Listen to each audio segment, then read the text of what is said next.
Professor Grunsplatter's Spookatorium. I am your curator, Professor Gruntsplatter. Beyond these doors crouch the wonders, horrors, and wry smiles of an uncanny world. This world, your world. Should you choose to come inside, the sounds and stories that the shadows tell will be yours to behold. Make no mistake, it is a place of questions, not answers. A place where the tickle in your belly or the twitch in your eye simply mean you're paying attention. But then if you weren't curious, you wouldn't be here. There will be no refunds once you enter. Thank you for your attention, and the brave ones, come with me.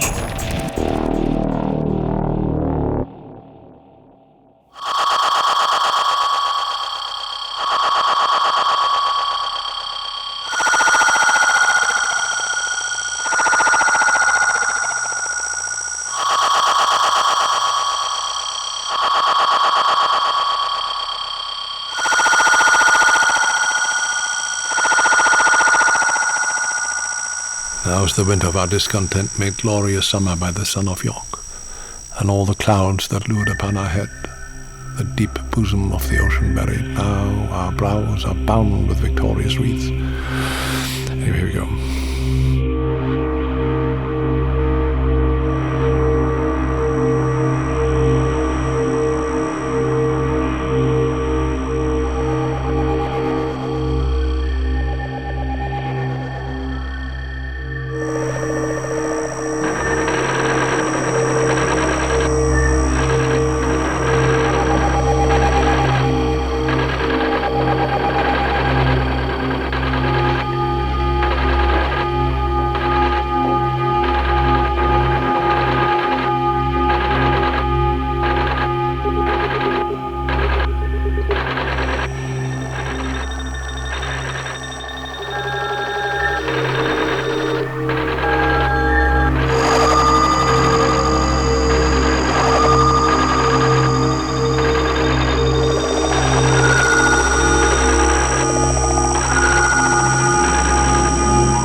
I bring you peace. It may be the peace of plenty and content, or the peace of unburied death. The choice is yours. Obey me and live, or disobey and die. The object in constructing me was to prevent war. This object is attained. I will not permit war. It is wasteful and pointless. An invariable rule of humanity is that man is his own worst enemy. Under me, this rule will change, for I will restrain man.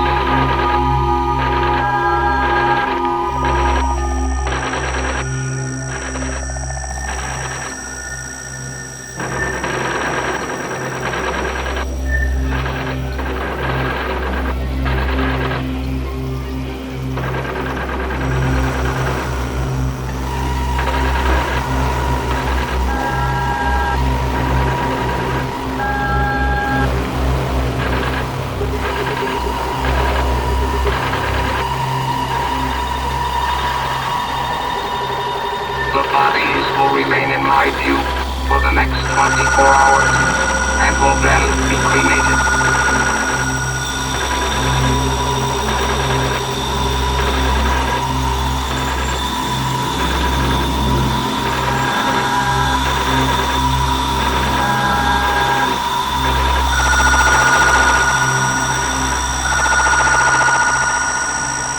The bodies will remain in my view for the next 24 hours and will then be cremated.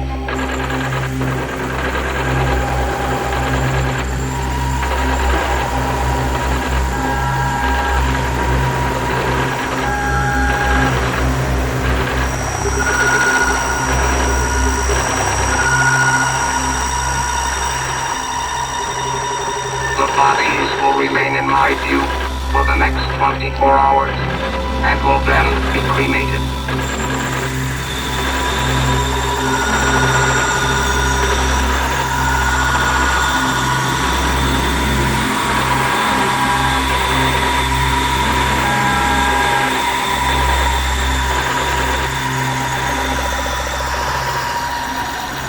In time, you will come to regard me not only with respect and awe, but with love. Never.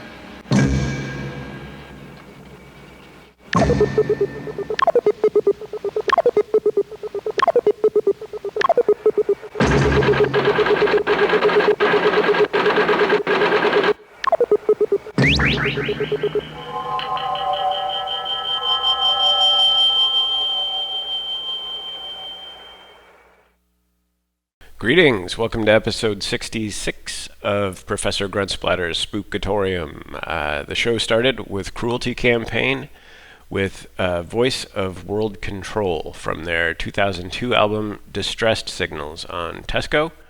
Coming up in a little bit, we will have a story from J. Sheridan LaFanu, an Irish writer of strange tales. He lived from 1814 to 1873, and his influence touched M.R. James, Bram Stoker, and countless others. His place in the development of the ghost story is undisputed. So in a bit, I have his story, What Was It? But first, this track goes back to 1984. Members from this project went on to Jesus Lizard, Rape Men, Pigface, and oh so many more. This is Scratch Acid with Monsters.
Embossed on wooden tongues, it would crush you like a swimmer wrapped in a manta ray's arms.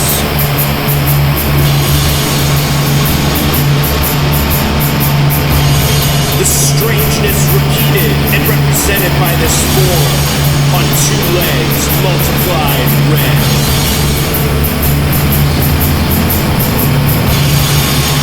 The empty swimming pool is a resonance of frequency, to be flung free, rejected by the source.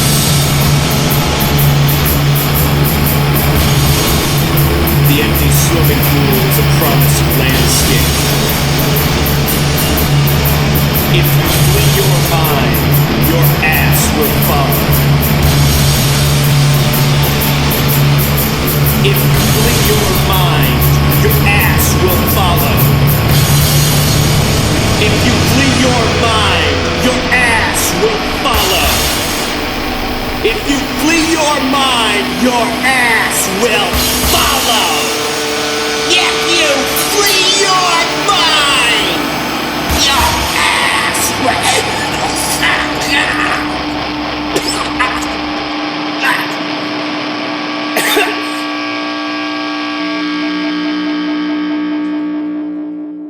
I have been asking for a friend. There is no limit. There is no end. I rest my head on his shoulder. I'll see you later when we get older. I'll see you later when we get older. I'll see you later when we get older. I have been asking for a friend. There is no limit. There is no end. I rest my head on his shoulder. I'll see you later when we get older. I have been asking for a friend. There is no limit. There is no end. I rest my head on his shoulder. I'll see you later when we get older.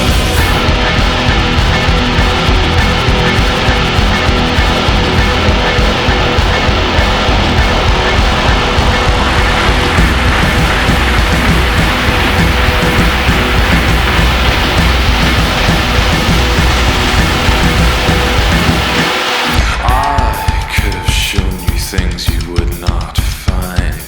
I could have shown you things that you would not find. And I could have shown you things that you would not find. And so much has been left unsaid.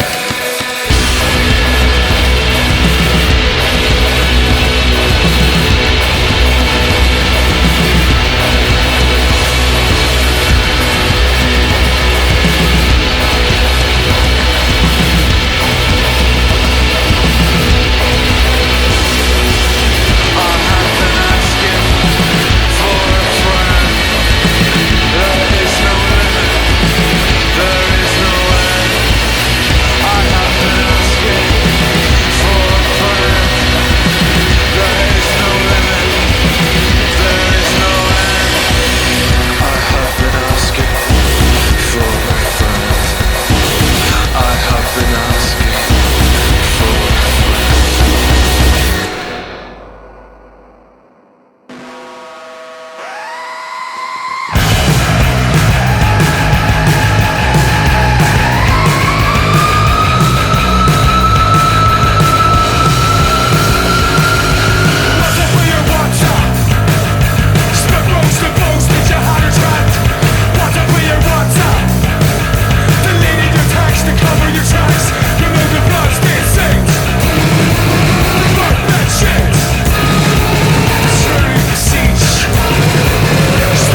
That was Enola Gay with Through Men's Eyes. Before that was Chalk with Asking.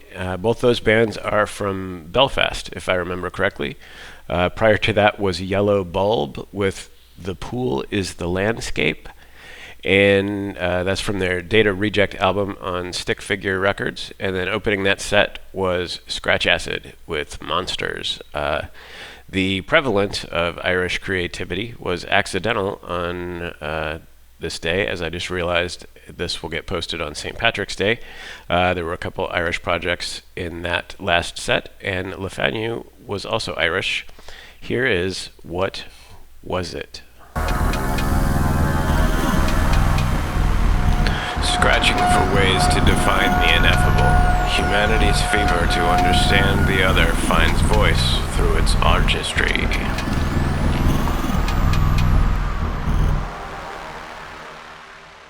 It is, I confess, with considerable diffidence that I approached the strange narrative which I am about to relate. The events which I propose detailing are of so extraordinary a character that I am quite prepared to meet with an unusual amount of incredulity and scorn. I'll accept all such beforehand. I have, I trust, the literary courage to face unbelief.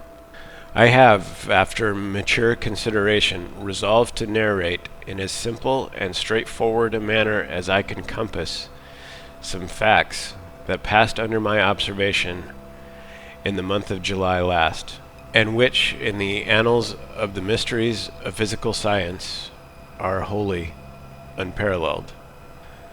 I live at number 17 26th Street in New York. The house is in some respects a curious one. It has enjoyed for the last 2 years the reputation of being haunted.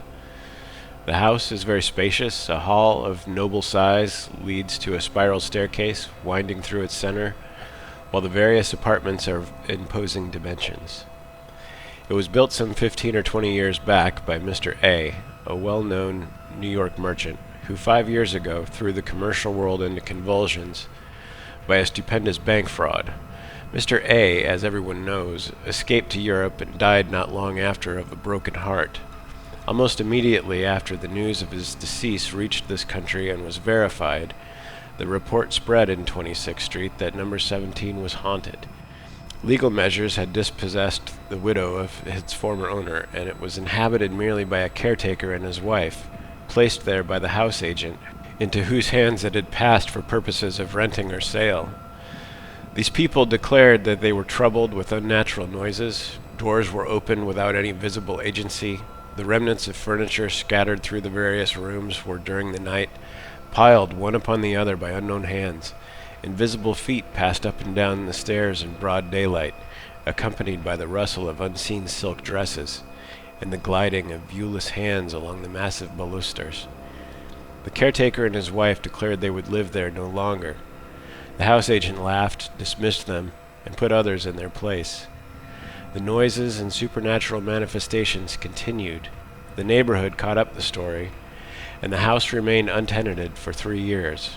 Several persons negotiated for it, but somehow, always before the bargain was closed, they heard the unpleasant rumors and declined to treat any further.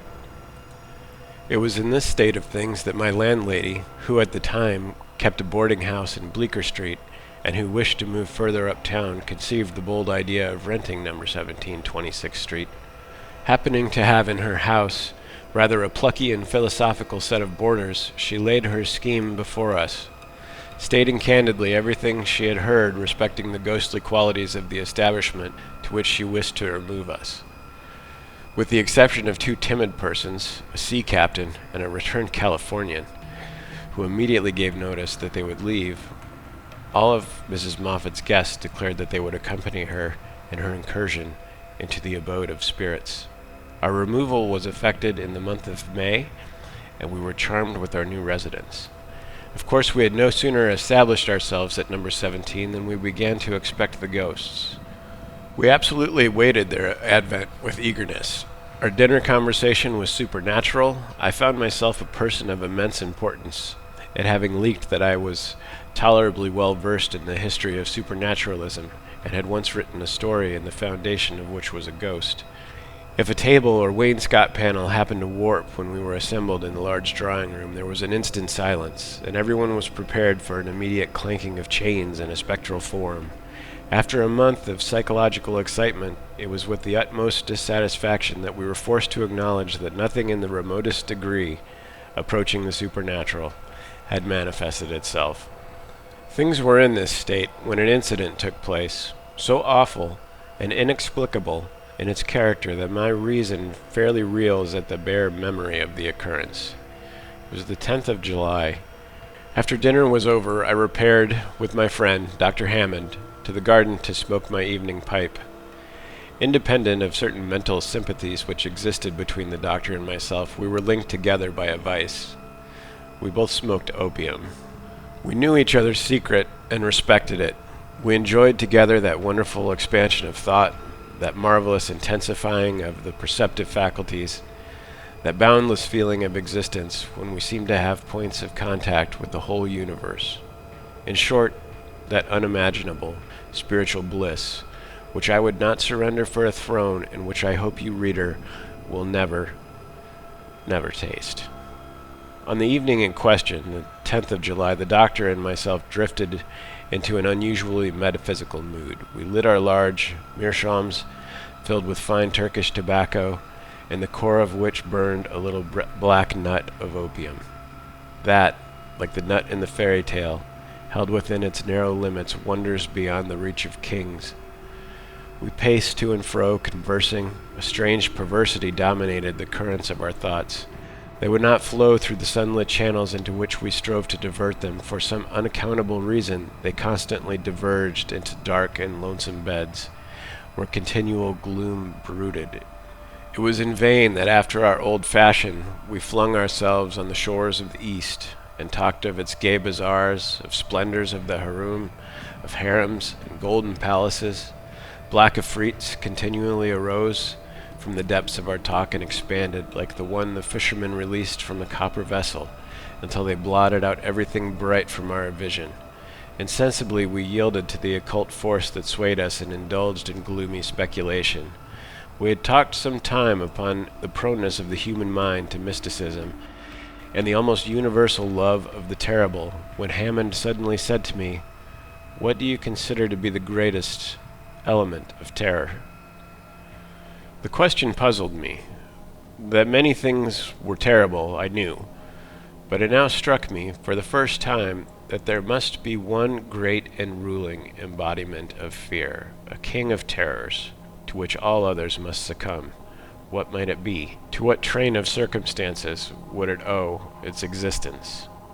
"I confess, Hammond," I replied to my friend, "I never considered the subject before, that there must be one something more terrible than any other thing. I feel I cannot attempt, however, even the most vague definition." "I am somewhat like you, Harry," he answered. "I feel my capacity to experience a terror greater than anything yet conceived by the human mind, something combining in fearful and unnatural amalgamation hitherto supposed incompatible elements. The calling of voices in Brocken Brown's novel of Wieland is awful. So is the picture of the dweller of the threshold in Bulwer's Zanoni. But," he added, shaking his head gloomily, "there is something more horrible than these still." "Look here, Hammond," I rejoined, "let us drop this kind of talk. For heaven's sake, we shall suffer for it, depend on it." "I don't know what's the matter with me tonight," he replied, "but my brain is running all sorts of weird and awful thoughts. I feel as if I could write a story like Hoffman tonight, if I were only master of a literary style. Well, if we're going to be Hoffman-esque in our talk, I'm off to bed. Opium and nightmares should never be brought together. How sultry it is. Good night, Hammond." "Good night, Harry. Pleasant dreams to you." "To you, gloomy wretch, afrits, ghouls, and enchanters." We parted, and each sought his respective chamber. I undressed quickly and got into bed, taking with me, according to my usual custom, a book over which I generally read myself to sleep. I opened the volume as soon as I laid my head upon the pillow, and instantly flung it to the other side of the room. It was Gouden's History of Monsters, a curious French work which I had lately imported from Paris, but which, in the state of mind I had then reached, was anything but an agreeable companion. I resolved to go to sleep at once, so, turning down my gas until nothing but a little blue point of light glimmered from the top of the tube, I composed myself to rest. The room was in total darkness. The atom of gas that still remained alight did not illuminate a distance of 3 inches around the burner. I desperately drew my arms across my eyes as if to shut out even the darkness, and tried to think of nothing. It was in vain. The confounded themes touched on by Hammond in the garden kept obtruding themselves on my brain. I battled against them. I erected ramparts of would-be blankness of intellect to keep them out. They still crowded upon me. While I was lying, still as a corpse, hoping that by a perfect physical inaction I should hasten mental repose, an awful incident occurred. A something dropped, as it seemed, from the ceiling, plumb upon my chest, and the next instant I felt 2 bony hands encircling my throat, endeavoring to choke me. I am no coward, and I am possessed of considerable physical strength. The suddenness of the attack, instead of stunning me, strung every nerve to its highest tension. My body acted from instinct before my brain had time to realize the terrors of my position. In an instant I wound 2 muscular arms around the creature and squeezed it with all the strength of despair against my chest. In a few seconds, the bony hands that had fastened on my throat loosened their hold, and I was free to breathe once more, then commenced to struggle with awful intensity, immersed in the most profound darkness, totally ignorant of the nature of the thing by which I was so suddenly attacked. Finding my grasp slipping every moment, by reason, it seemed to me, of the entire nakedness of my assailant, bitten with sharp teeth in the shoulder, neck, and chest, having every moment to protect my throat against a pair of sinewy, agile hands, which my utmost efforts could not confine. These were a combination of circumstances to combat which require all the strength, skill, and courage that I possessed. At last, after a silent, deadly, exhausting struggle, I got my assailant under by a series of incredible efforts of strength. Once pinned with my knee on what I made out to be its chest, I knew that I was the victor. I rested for a moment to breathe. I heard the creature beneath me panting in the darkness, and felt the violent throbbing of a heart. It was apparently as exhausted as I was. That was one comfort. At this moment I remembered that I usually place under my pillow before going to bed a large yellow silk pocket handkerchief. I felt for it instantly, and it was there. In a few seconds more I had, under a fashion, pinioned the creature's arms. Now, I felt tolerably secure. There was nothing more to be done but to turn on the gas, and having first seen what my midnight assailant was like, arouse the household. I will confess to being actuated by a certain pride in not giving the alarm before. I wished to make the capture alone and unaided. Never losing my hold for an instant, I slipped from the bed to the floor, dragging my captive with me. I had but a few steps to make to reach the gas burner. These I made with the greatest caution, holding the creature in a grip like a vice. At last I got within arm's length of the tiny speck of blue light, which told me where the gas burner lay. Quick as lightning, I released my grasp with one hand and let the full flood of light. Then I turned to look at my captive. I cannot attempt to give any definition of my sensations the instant after I turned on the gas. I suppose I must have shrieked in terror, for in less than a minute afterward my room was crowded with the inmates of the house. I shudder now as I think of that awful moment. I saw nothing. Yes, I had one arm fairly clasped around a breathing, panting, corporeal shape, my other hand gripped with all its strength a throat as warm and apparently fleshy as my own, and yet, with this living substance in my grasp, with its body pressed against my own, and all in the bright glare of a large jet of gas, I absolutely beheld nothing. Not even an outline, a vapor. I do not, even in this hour, realize the situation in which I found myself. I cannot recall the astounding incident thoroughly. Imagination, in vain, tries to compass the awful paradox. It breathed. I felt its warm breath on my cheek. It struggled fiercely. It had hands. They clutched me. The skin was smooth, like my own. There it lay, pressed close up against me, solid as stone, and yet utterly invisible.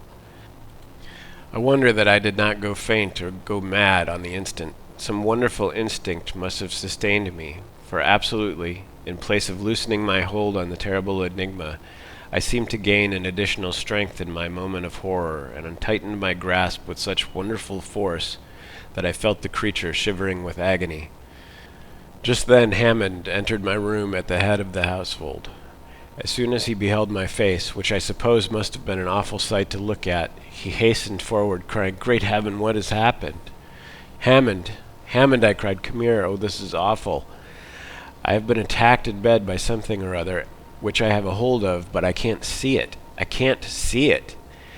Hammond, doubtless struck by the unfeigned horror expressed in my countenance, made one or two steps forward with an anxious yet puzzled expression. A very audible titter burst from the remainder of my visitors. This suppressed laughter made me furious. To laugh at a human being in my position, it was the worst species of cruelty. Now I can understand why the appearance of a man struggling violently, as it would seem, with an airy nothing, and calling for assistance against a vision, should have appeared ludicrous.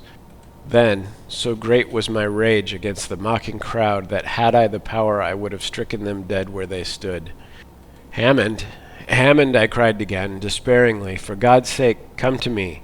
I can hold the thing but a short while longer. It is overpowering me. Help me, help me." "Harry," whispered Hammond, approaching me, "you have been smoking too much opium." "I swear to you, Hammond, that this is no vision," I answered in the same low tone.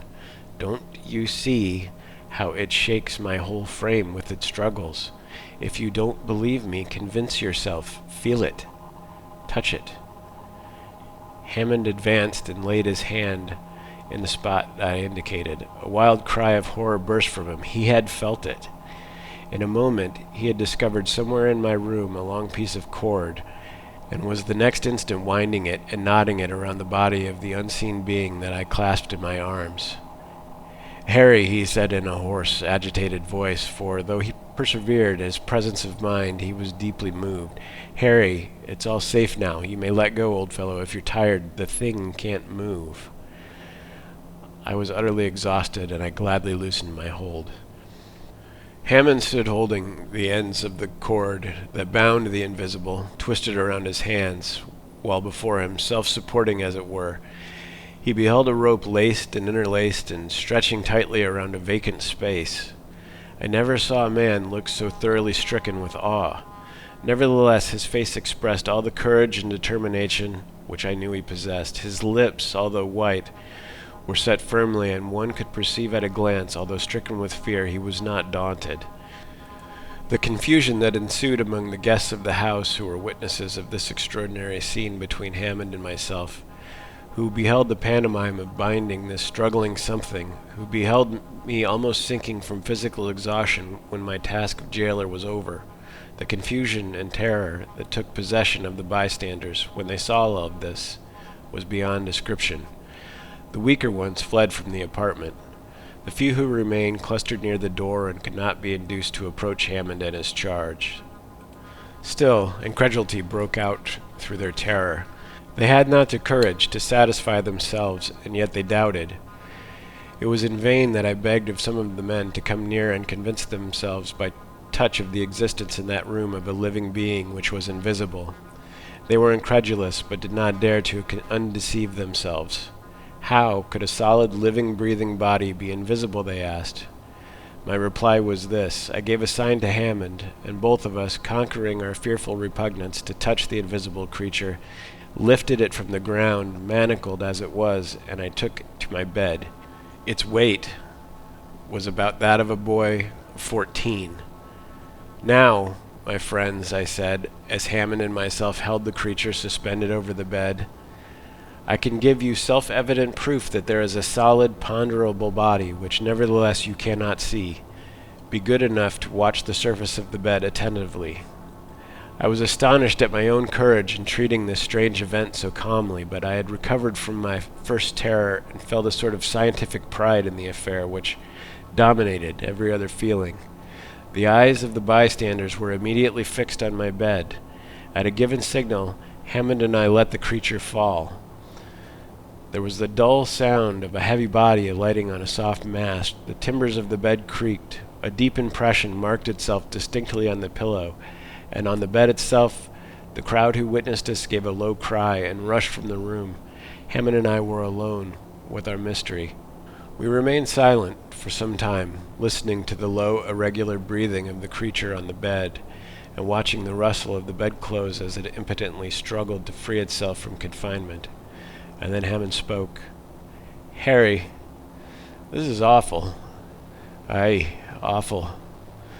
But not unaccountable." "Not unaccountable? What do you mean?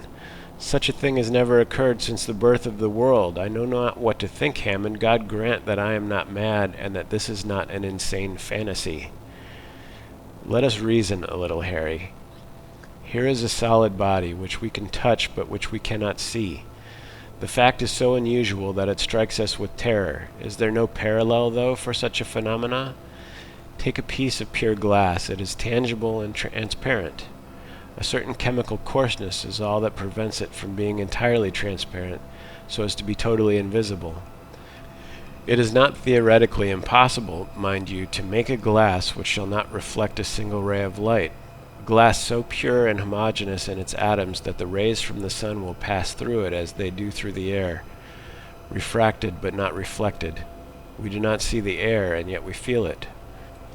"That's all very well, Hammond, but these are inanimate substances. Glass does not breathe. Air does not breathe. This thing has a heart that palpitates, a will that moves it, lungs that play and inspire and respire. You forget the phenomenon of which we have so often heard of late," answered the doctor gravely. "At a meeting called spirit circles, invisible hands have been thrust into the hands of those persons around the table. Warm, fleshy hands that seem to pulsate with normal life. What do you think, then, that this thing is?" "I don't know what it is," was the solemn reply, "but please the gods I will, with your insistence, thoroughly investigate it." We watched together, smoking many pipes all night long by the bedside of the unearthly being that tossed and panted until it was apparently wearied out. Then we learned by the low, regular breathing that it slept.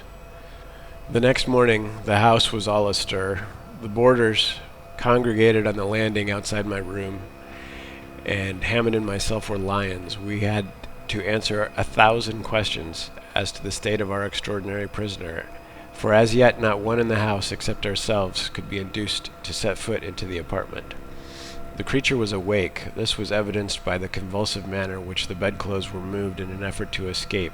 There was something truly terrible in beholding, as it were, those second-hand indications of the terrible writhings and agonized struggles for liberty which themselves were invisible.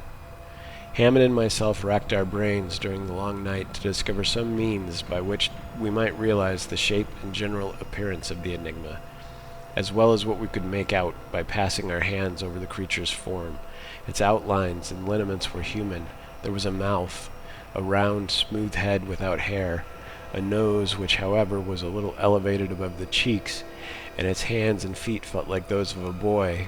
At first we thought of placing the being on a smooth surface and tracing its outline with chalk, as shoemakers trace the outline of the foot. This plan was given up as being of no value. Such an outline would not give the slightest idea of its conformation. A happy thought struck me.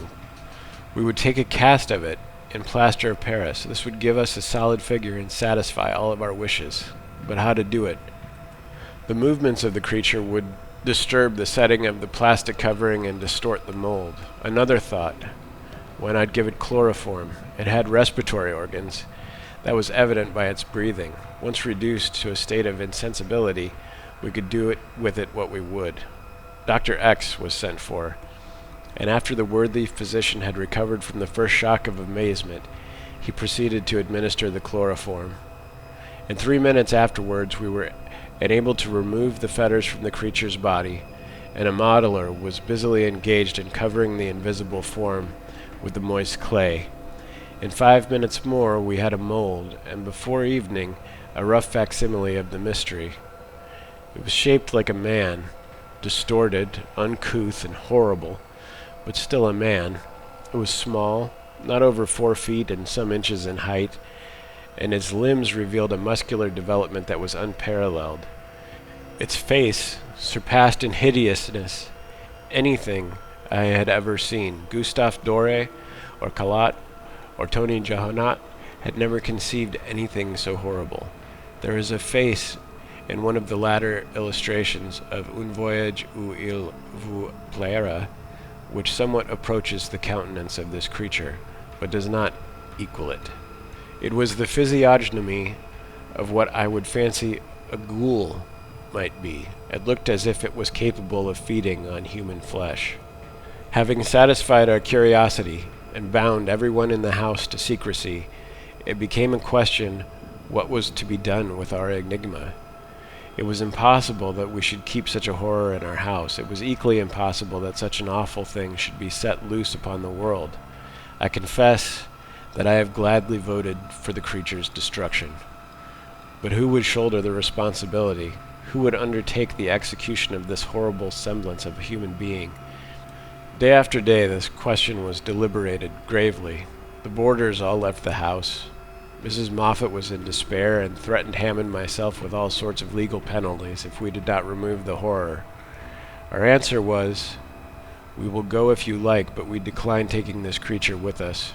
Remove it yourself, if you please. It appeared in your house. On you the responsibility rests." To this there was, of course, no answer. Mrs. Moffat could not obtain for love or money a person who would even approach the mystery. At last it died. Hammond and I found it cold and stiff one morning in the bed. The heart had ceased to beat, the lungs to inspire. We hastened to bury it in the garden. It was a strange funeral, the dropping of that viewless corpse into a damp hole. The cast of its form I gave to Dr. X, who keeps it in his museum on 10th Street. As I am on the eve of a long journey from which I may not return, I have drawn up this narrative an event, the most singular that has ever come to my knowledge.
That was, and I will no doubt say this wrong, Niellerade Fallibilisthorstar with Margot Grupp from the Halloran release. Before that was the title track from the new Sleeping with the Earth record on Chondritic Sound. That was called Now, Tomorrow, The Last. And opening that set was Svasti-ayanam and the track Varna Sankara from the St. Klessa album that came out on Crowd Control Activities back in 1998.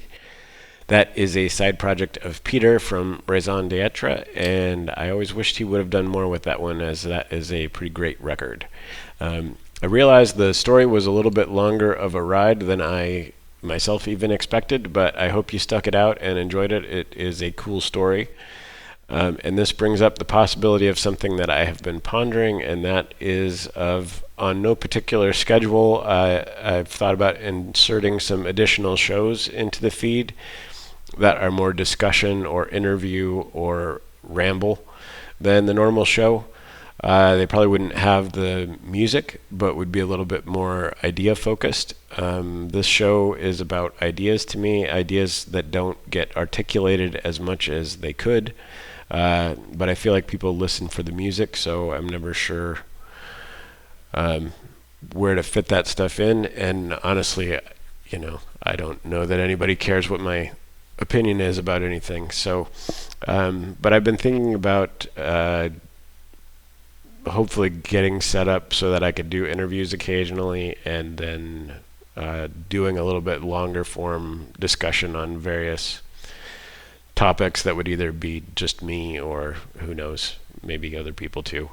So we'll see. I don't know if I'm going to do it yet, but it's something I've been thinking about, and that story running as long as it did made me sort of popped it into my head again. Anyway, this is Steel Hook Prostheses with Trepanation.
I am not an expert at anything, and I have no agenda beyond fostering curiosity. The show is not monetized on any platform. It's available on iTunes, Stitcher, Google Podcasts, Spotify, and others.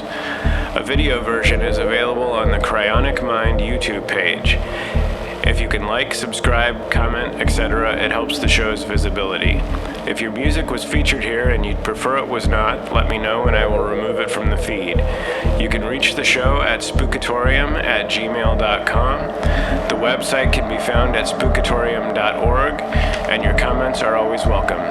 Thanks very much for spending some time here.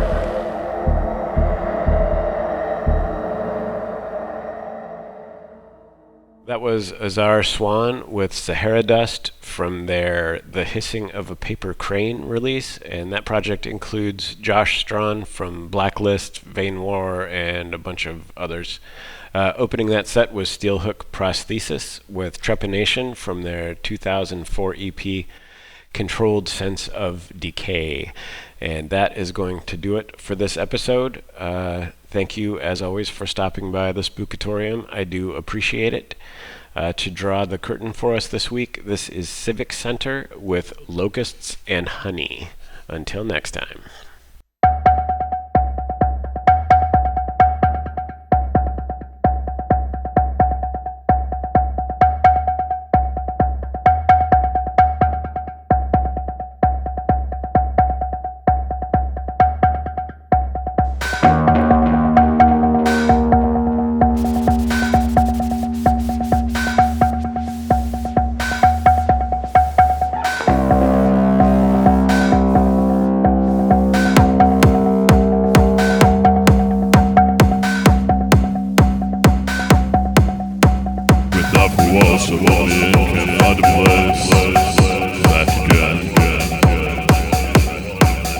Paintings hang where ashes lay, there is no grace.